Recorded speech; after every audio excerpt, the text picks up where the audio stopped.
and the number I've got was F65E 6250AA, which comes back as a passenger side non-PI cam.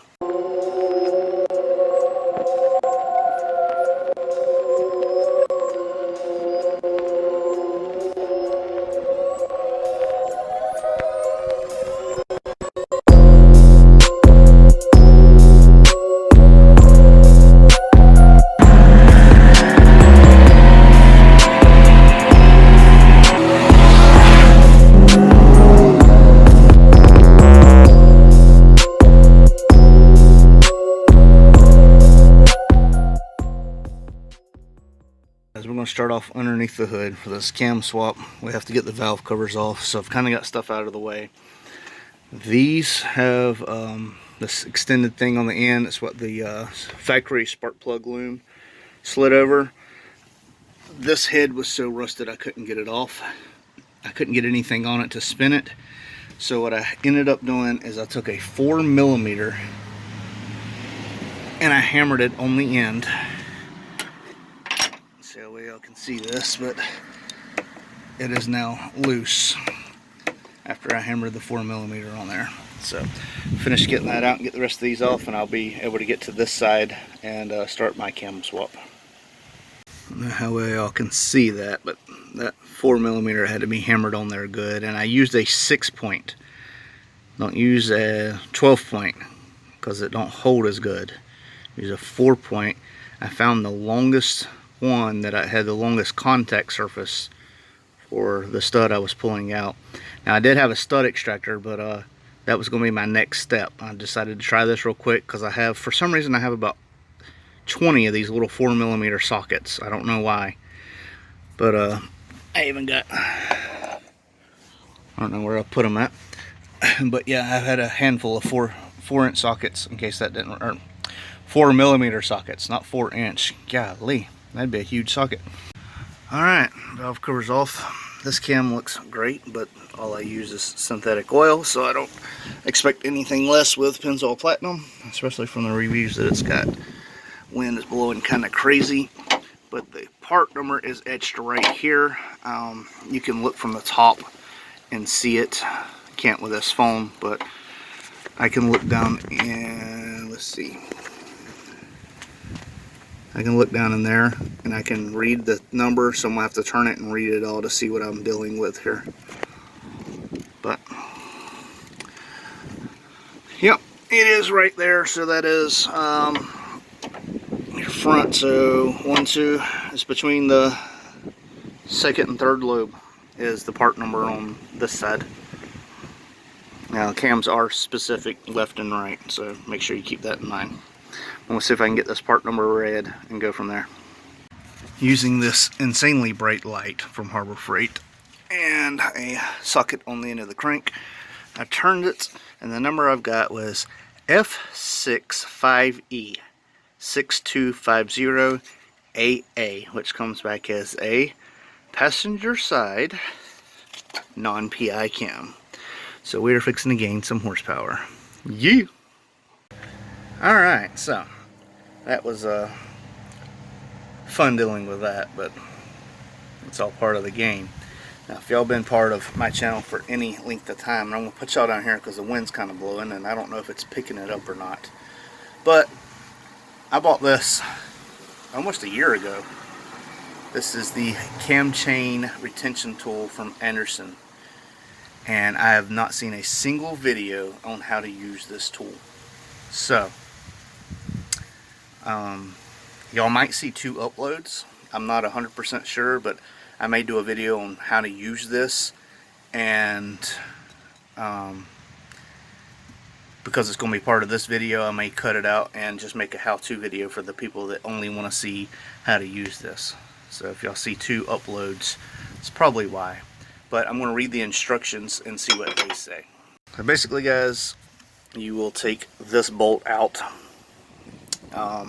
It's still got a spline and stuff it's on back here, not a spline but a shaft, so it's not just going to fall off. But you take that bolt off and you'll have access to slide this in, and you'll bring it in between the chains down here. I don't know how well this is pretty bright light. Can you see how the chains go down there? So you're going to wedge that in, and it also says it helps, which I've read it's what most people do to begin with, is when you get it in there, you turn the crank so the chain actually pulls this tool a little bit further in. One thing I did not read, and I wish I would have, you're supposed to start on the driver's side. I don't know why that makes a difference, but I definitely got to go with what they say because I don't want to mess this up. So remember when I said I had more than a couple of 4s? I'm glad I do, because I got to do the same dang thing over here. I don't know why. It's the same one on both sides that is rusted and stripped. I don't get it. I'm going to be sure you're real careful when you're hammering this. This is actually fiberglass and it will break. It's seen quite a few heat cycles, so it's easier to unplug your injectors and turn them out of the way too so you don't hit anything. I have the adapters on mine, so it makes them stick out even further. Alright guys, on that hole right there, the bracket you see right here is for the dipstick tube for your oil. Now this bolt right here looks like this, but it'll have this on top to hold the dipstick bracket. This, sorry, I'm trying to balance and hold the phone and everything. This is a 10 millimeter. This is a 13 millimeter. And that's all the way to the ground. Next, I'm going to remove this stuff out of the way so I can get this bracket off. Make it a lot easier to get to that front cam gear.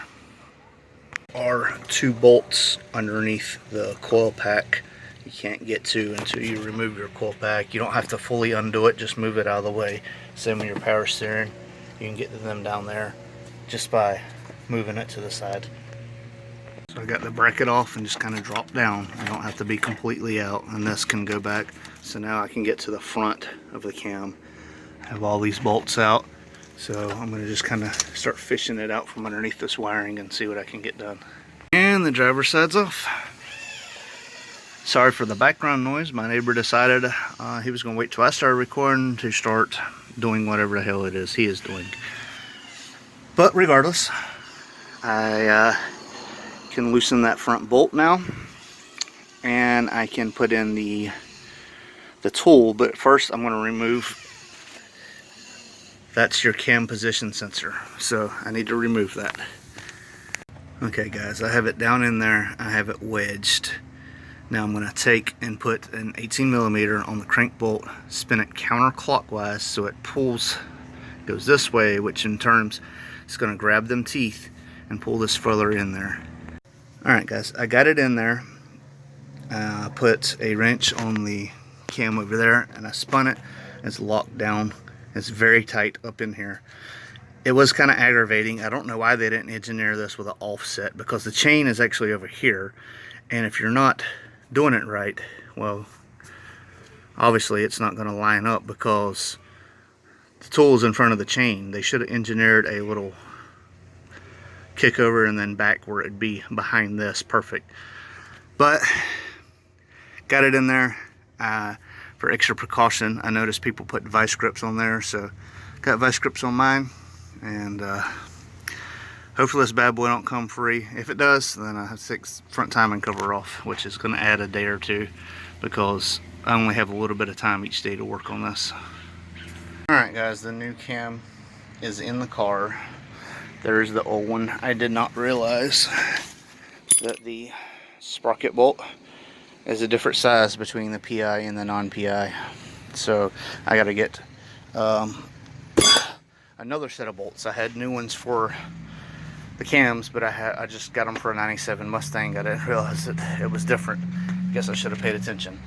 But that is in. It's PI cam. I'm fixing to turn it a few times and make sure everything's good, and check the torque sequence all over again, and then we'll go to the other side. I'm glad I put the vice grips on this side. I did have it kind of slip toward the end, but I already had the sprocket on, so it wasn't a huge deal.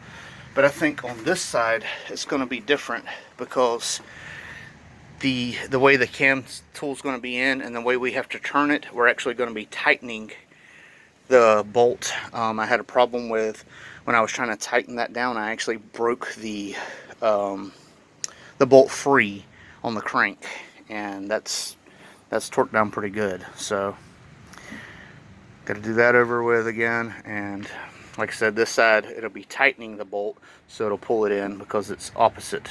So we'll see how that goes, but that'll probably be tomorrow. One more thing, make sure you cover up your open valve trim components. Most people put their valve cover back on, but I'm not done with this side, and I want to degrease my valve covers, so they're currently being worked on. So use a shirt, a cloth, something that'll cover the whole thing, lint free. Make sure it don't have anything on it. Lay it across completely. Alright guys, I had to stop last night and get another bolt. The difference in this and the previous bolt is the NPI actually uses a 12mm shank. The PI cam actually uses a 10mm shank. So I had to go to the hardware store and get all I could find. Advance could get them from ARP, but they was just a 12mm shank. For some reason it didn't show a 10mm shank. So I just went and got a grade 10 bolt and go from there. Now on the cam caps, there is a sequence of tightening. I'll try to put the picture up on the screen. I'll leave a link in the description if I think about it. But these are only tightened to inch-pounds, so it translates to roughly, the sweet spot is roughly 8 foot-pounds is where you want to be. So about 95 inch-pounds, which I think translates to like 7.9 foot-pounds. So I'm just going to do 8 foot-pounds on all these using the proper sequence. Okay, your front bolt is 35 foot-pounds, 30 to 35 foot-pounds. And like I already mentioned on the caps, now this side is done. You do not want to forget this bad boy right here. This is your cam position sensor. It's a good time now to clean it up. A lot of people replace these while they're in there. I've had bad luck with aftermarket units. This one's working just fine, so I'm just going to run it.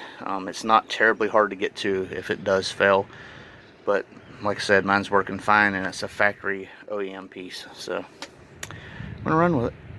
Alright guys, one thing I forgot to cover is on the end of the cam, there is this cam spacer. Make sure you transfer it to the other cam.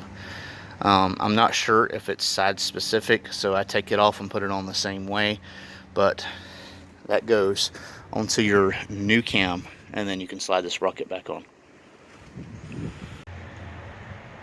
Alright guys, and just like that, the new cam is in. Have the assembly lube on it, have the new bolt in, everything's torqued. I'm going to recheck the caps. I like to, you don't have to do this, but it's just something that I like to do. This is the first time I've ever did cams in a car on a 4.6. It's always out on an engine stand. But I like to turn the crank and get the cam spun 2 or 3 times and then recheck the torque just in case anything is out of place or wrong. Got the valve covers over there soaking, get them cleaned up, get everything buttoned together. I should have this up and running by Saturday. Today's Thursday. I might even have it up tomorrow, depending if my schedule opens up any. So, the one thing I did find on this side is, first of all, I was wrong. The way this goes, it still has to turn counterclockwise to grab the teeth, because if you look at the shape where it goes in, this is this cam side, or this chain side is the flat side. This bottom is the one where the guide is actually curved like that, and that's where that tool sets, and then you have to turn it counterclockwise so that chain grabs it and pulls it in. I found it a lot easier on this side to go in from the back. I went in the front over there and I had a pretty hard time getting the sprocket to move forward. On this side I put it behind, and I put a screwdriver in between here and there just to make sure it didn't fall down in there, and I had my vice grips on it. So the vice grips you might not need, but I find having a where you clamp on and you can help wiggle this off, it made it a lot easier. But I have spun this over. It spins freely, so you will want to make sure there's no binds anywhere. That's one of the big things. And then yeah, like I said, recheck your torque. 7 to 8 or 8 foot-pounds is around where you want to be on the caps. This is 35. Another little tip I will give you guys is make sure they give you the right dag blasting valve covers. I ordered mine offline and they came in with the wrong freaking valve covers. So I'm putting my old ones on and hope they don't leak. Valve covers are really easy to do on this car. It took me maybe 30 minutes to get it off, and that was filming. Sorry if y'all getting wind noise. Alright guys, let's see how well I can do this. I got this digital caliper here. I'm gonna make sure it's zeroed back out. I got it on inches. I'm gonna measure this journal. I'm gonna show you how to get basically what your lift is. Zeroed out. Put it on the cam lobe. I got 2.16. I was at 2.15 before I moved it. Let's see if I can. There we go. 2.15. So now you measure the base, which is from here to here. So I'm going to roll this over where the peak lift is down. Put this down, zero it, you open it up, you put it on here, and I got 1.89. Now I've measured this previously and that's what I got. So 2.15 minus 1.89. Now the math gives me 2.6. So now you take that 2.6 and you multiply it by your roller or your lash adjuster ratio, which I'm going by Modular Head Shop and Todd Warren. They say it's 1.8. So if you multiply 2.6 times 1.8, you get a total lift of 4.68. Now when I did the PI cams, I came out with a total of 522. So from 468 to 522. So just by quick mic measurements, that is over 50 thousandths inch lift extra from the PI cams. Now, these are not going to lope. I've had people ask me if they're going to lope. Duration is what makes it lope. I have no way of measuring the duration on these, but from what I gather, they're all pretty similar on duration. You're talking 1 to 2 degrees at most. So the big lopes is you get where the valves are open a lot longer, but they're not going to lope. They should sound stock and give me about a 20 horsepower gain with the modifications I have now. Alright guys, all I have to do is put this bracket and power steering back on. I do have to replace some studs because if y'all remember, I had to hammer on some stuff. I had to try like heck to get some of this to work, and it's pretty rusted. So I gotta wait to put this valve cover on until I get the bolts on, or so I go get some new bolts. So that's pretty much gonna do it for this video. Stay tuned. Next video, this will be all tidied up, and we will be firing up the car for the first time and driving the car hopefully for the first time, God willing. And I'm excited, can't wait. Got the grill going, gonna give me some barbecue chicken going, and that's it. That's pretty much it for the cam swap. I appreciate y'all watching. I know there wasn't a lot of technical stuff, but I didn't see anybody cover the Anderson cam tool, and I didn't see anything really about just swapping over PI cams into an MPI head. It's been well documented. A lot of people's done it. It has not been videoed for some reason. So I am done. Like I said, before I put the valve covers on, spin the engine over. Make sure that none of the lash adjusters are going to pop out or anything. And the reason I didn't cover that is because I'm trying to get out of the wind here. Everybody has their own way of doing things. I set the cams in as instructed by a man named Guy, who built the Cobra engine for Andrew for Mustang Lifestyle, the yellow Cobra he had. Guy said if I just put the caps on and slowly walk them down evenly, I wouldn't have an issue. Same with removing it. Some instructions say pop out the valve lash adjusters with a screwdriver. I don't feel good about that. I did follow the torque specs and the torquing procedure. A lot of people don't follow the torque specs. It don't matter. I don't think it's as sensitive as they make it out to be, is what I'm saying. They're saying you're going to bend the cam. If them cams got bent just by the spring pressure pulling up, they would probably break anyway spinning around here. That's just the way I feel. I mean, I took one out and stood on it. I put it up at an angle and stood on it. It didn't budge.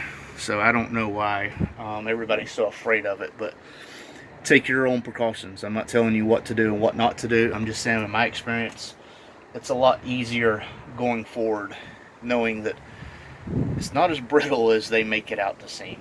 So thank y'all for watching. Like I said, stay tuned. Next video, start up and drive with the PI cams, gaining over 50 thousandths of a lift.